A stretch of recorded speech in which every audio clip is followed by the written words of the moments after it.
कई बार ऐसा हुआ होगा कि उन्होंने कहा होगा हाँ कर लो। कई बार ऐसा भी हुआ होगा कि इन्होंने पूछा भी नहीं होगा, उन्होंने खुद कहा होगा कि ये वजीफा पढ़ना शुरू कर कर दो, हाँ। दो। ये जो चीज है, ये जो उनका वर्किंग स्टाइल है या जो सिस्टम है, वो किस बेस पे चलाते हैं, चलता है?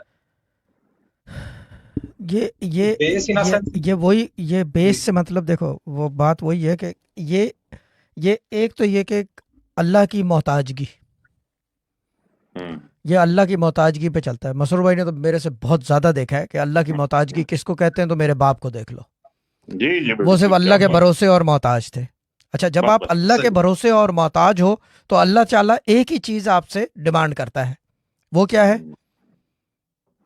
कि उसकी इबादत करो। ख़त्म, उसकी इबादत। अब उसको वजीफे की नाम दे दो, किरत दे दो, ठीक है ना, जी। या ये कि क्या कहते हैं उसे, कोई और चीज़ दे दो, तस्बीह दे दो, कुरान पढ़ना दे दो, कुछ भी। इबादत से मतलब अल्लाह का नाम लिया जाए बेसिकली, या तो कुरान से हो या ये कि कुरान में से कोई आयत हो, सूरा हो, अल्फाज हो, नुक्ता हो, जेर हो, ज़बर हो, बट हो इबादत करने के लिए तो अल्लाह ही के कुरान से जाना पड़ेगा ना। ये बिल्कुल। बेसिकली मोहताजगी है। ये जो निज़ाम और दस्तूर है ना, ये 100% डिपेंडेंसी है, ठीक है ना। टोटल तो टोटल डिपेंडेंस। Total dependency. अच्छा, ये डिपेंडेंसी अल्लाह की है, मगर कानून साजी जो है वो पंजतन पाक की है। अब ये बड़ी अजीब बात है, क्या बात। डिपेंडेंसी सही। अल्लाह की है मगर कानून साजी उनकी है। अच्छा, उनकी इबादत नहीं की जा सकती पंजतन पाक की, उनको माना जाता है, हम्म। और उनको सही। भी खुश करने के लिए वो काम करते हैं जो वो करते थे। वो क्या करते थे? वो अल्लाह की इबादत और अल्लाह की लोगों का इबादत, वो। अल्लाह की इबादत करते थे। तो ये चीज़ है। तो जब कानून साजी उनकी है और क्या कहते हैं इबादत अल्लाह की है, तो फिर क्या होता है, वो जब आदमी को ये उस यकीन के पैमाने पे पहुंच जाता है कि ठीक है, खाने को है तो ठीक है, नहीं है तो भी ठीक है, सब कुछ तो करके भी देख ठीक। लिया, सही। कुछ बन नहीं रहा। मसरूर भाई ने तो अभी, हम्म। मसरूर भाई, I am the second generation he has seen doing this and happening में देखा है कि कैसे होता है। जी जी दुकान खोल लेते हैं बिल्कुल मसरूर, दुकान पे कोई ना आ रहा है ना बिल्कुल जा बिल्कुल। रहा है, ठीक है ना। मसरूर फैक्ट्री लगा लेते हैं, कुछ नहीं, फैक्ट्री जल गई, बंद हो गई। हाँ अब सॉरी, आप टेकिंग योर नेम, हाँ।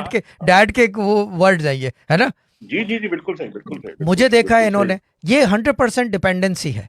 और ये डिपेंडेंसी ऐसी होती है कि ठीक है, अब बैठ गए सो बैठ गए, जो होगा देखा जाएगा। जब आदमी ठीक। जमीन पे बैठ जाए ना, तो फिर उससे आगे जमीन पे से नीचे कब्र ही रहती है। हम्म। और ये सही। 100% जो है, और ये कमाल भाई का, ये हसनैन भाई बताएंगे, यही चीज़ है, ये सारी चीज़ें डिपेंडेंसी में आती हैं।